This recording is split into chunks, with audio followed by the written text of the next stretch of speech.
Well, hiya, hiya, hiya. This is Sarah, Pearls of Wisdom and Food with the carnivore way of eating. Also, talking about keto and carnivish, but mostly carnivore, but mostly the feelings and emotions surrounding how we eat, what we eat. Oh, it takes so long to scratch that surface. It was funny, I was just watching the Thousand Pound Twins it's on Discovery or Learning Channel or something like that. Tammy and Amy. And one of them was saying, I had no idea that emotions were related to food. And of course, they didn't start feeling the emotions until they were put on, Dr. Proctor's idea of what they should be eating. And they started to go without.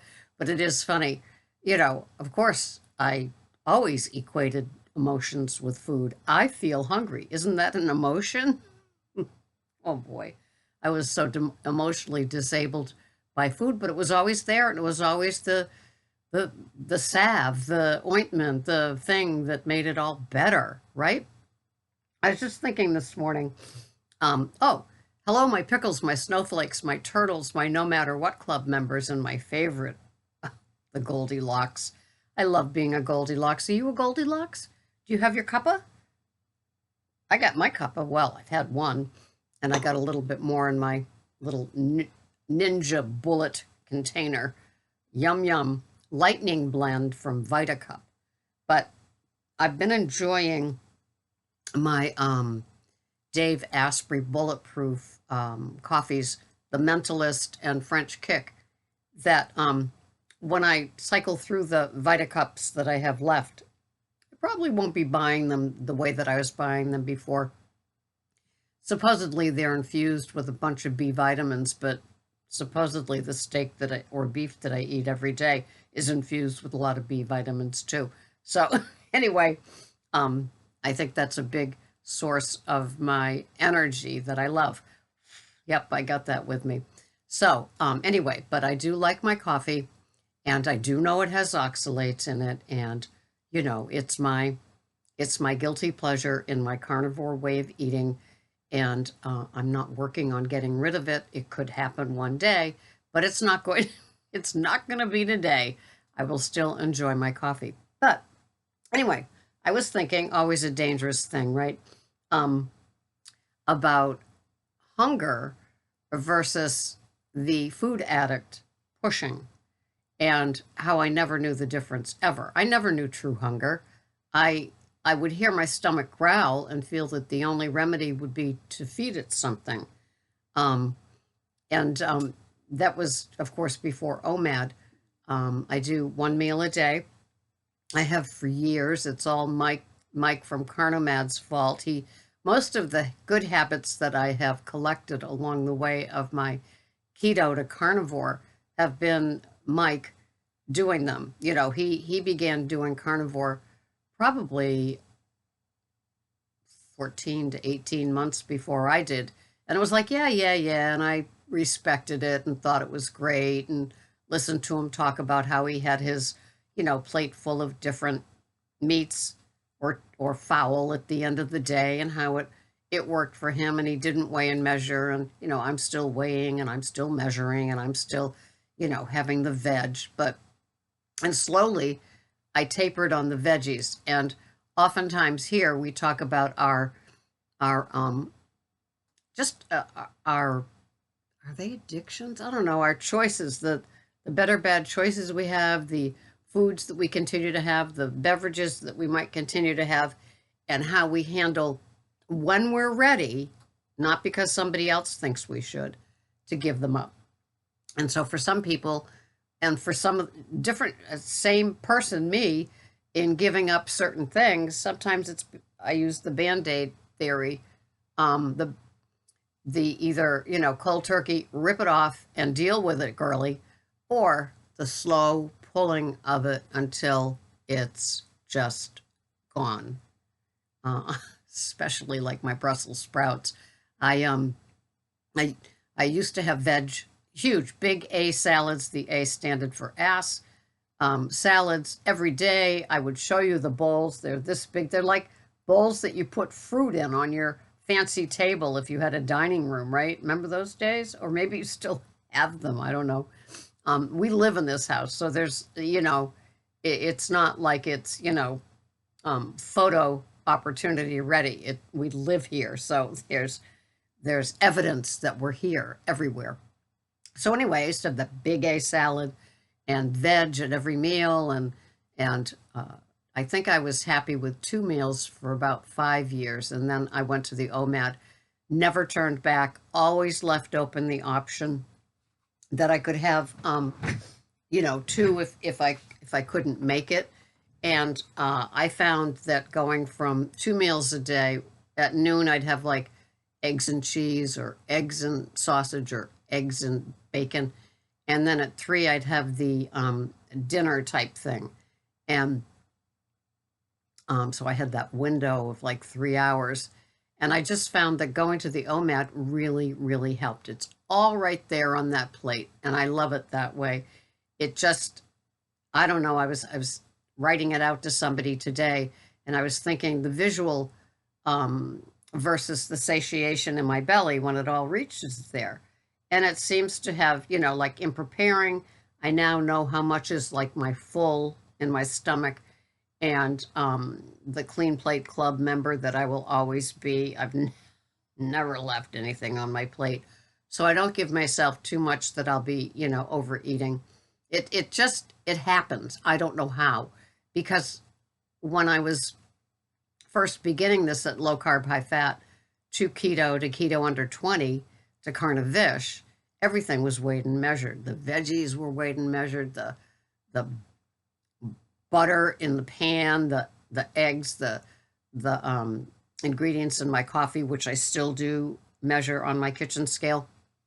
But all the other things, the meat, all the portions, all the things that I ate were all measured. And, if it was a medium egg, it went in as a medium egg. If it was an extra large or a jumbo, it went in as that. I was very meticulous about all of it.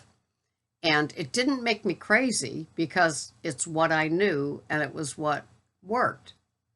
But as I got away from that and I went to the carnivore where you don't measure your meat, you eat till satiated. Well, that was a whole new ball game, right? Eating until satiated. What does that mean? I got Ms. Slick with me. Ms. Slick lives here. Sometimes she's invisible. She's always annoying. She's never in favor of me doing the right thing. Trust me. I've given you stories about my Ms. Slick, and I'm driving a white Accord, which I've never owned, and I'm driving, and Ms. Slick is here. It's before GPS. She's got a map. She's got a flashlight. And Sally, who I was for 40 years until I went to my formal name of Sarah, Sally, that little Goldilocks, is in the back seat with no seatbelt. I want McDonald's, and I want a soda, and I want some ice cream, and I want it now, and give me some popcorn, and I want this, and I want... She's in the back. So Ms. Slick has taken me into bad neighborhoods, also known as like franchise row, right? I've seen them in some cities, and it's like, oh my God, oh my God, oh my God, oh my God. How do people live in these cities? And I've heard of people that, have had to reroute how they get to work, how they get to church, how they get to school, places, jobs. Well, that's the same as work, isn't it? Yeah, see. And so how they've had to reroute, just like alcoholics. They can't drive by the package store they always stopped at. And they always thought they were so smart by stopping at 2 or 3 package stores. So no package store knew how much they drank, just like franchise. So they don't know how many French fries you have a day, right? And so the only thing is that once you opt for a cleaner way of eating, suddenly, all these places that you used to go to, they're everywhere. So it's kind of hard to reroute how you get there unless you're just a one franchise person. And I will tell you, we didn't have a Chick-fil-A until maybe a year and a half ago. And there is a line there from like 8:30 in the morning all the way through when I stopped my Uber lifting. I can't believe it. People just love that place, and I don't get it. But that's me, right? Because Like, I'm a carnivore that eats at home and mostly beef, every now and then pork. I did make some country ribs yesterday, and I froze them so I can just like bang the bag on the side of the sink and take out what I need to go with either my ground sirloin from the butcher, which is 50% fat. It's not like this lean sirloin. Trust me, it's got this fat cap on it, and it all gets ground in. Or my ribeyes. But anyway, did I digress? How funny that I did. So I've got this Ms. Slick chick on my shoulder, always thinking that it's a good time to eat, a good time to ruin any food plan, a good time to trash my abstinence. And so then I've got hunger over here, which is a whole new concept, you know. I mean, I was a clock watcher. I ate by the clock, and I ate frequently by the clock. Thank you, Weight Watchers, because when I began to do Weight Watchers, I got very used to eating every 2 hours. Fruit, fruit, and something else. Maybe a starch, maybe a protein, most likely a starch. And so I got used to that way of life. So I became a clock watcher. I'd eat at 6 before work, and then 8 when I got to work, and then 10 still at work. And then, well, now it's noontime. I can have a great big salad. And then I wouldn't eat until I got home. And then it would be a regular dinner with veggies. I don't know how I fit it all in. But I guess if you're having, if it's Weight Watchers and it's points, it's a whole different ball game. You can overeat. And I did. I had like 6 to 8 fruits every day. Who knows? Copious amounts of vegetables. But I know it was always 6 to 8. In fact, I had a dream last night that I ate a bunch of grapes and I couldn't stop. Imagine that. Eating grapes and you can't stop. Did that ever happen to you? Always happened to me. Oh my God, especially if it was like a sweet bunch, right? Not the tart ones. But anyway, so I've got this sane, logical hunger, work on it girly going on over here, where it's like, get your cues, see when you're hungry.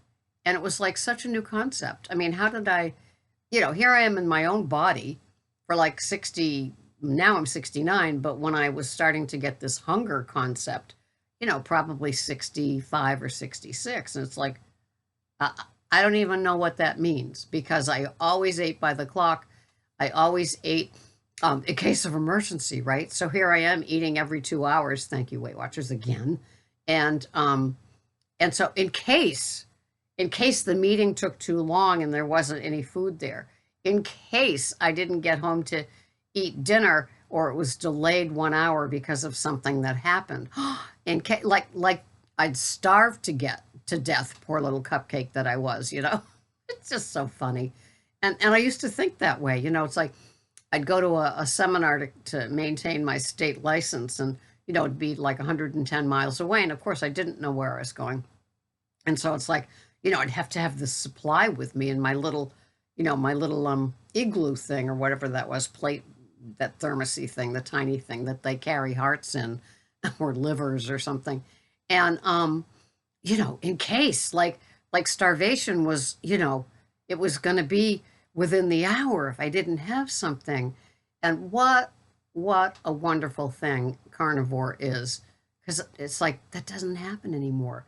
And it's like I realize how much anxiety and just that whole like always thinking about it I had before carnivore. Even with keto, there was still that dangling, what if, what if you didn't eat on time?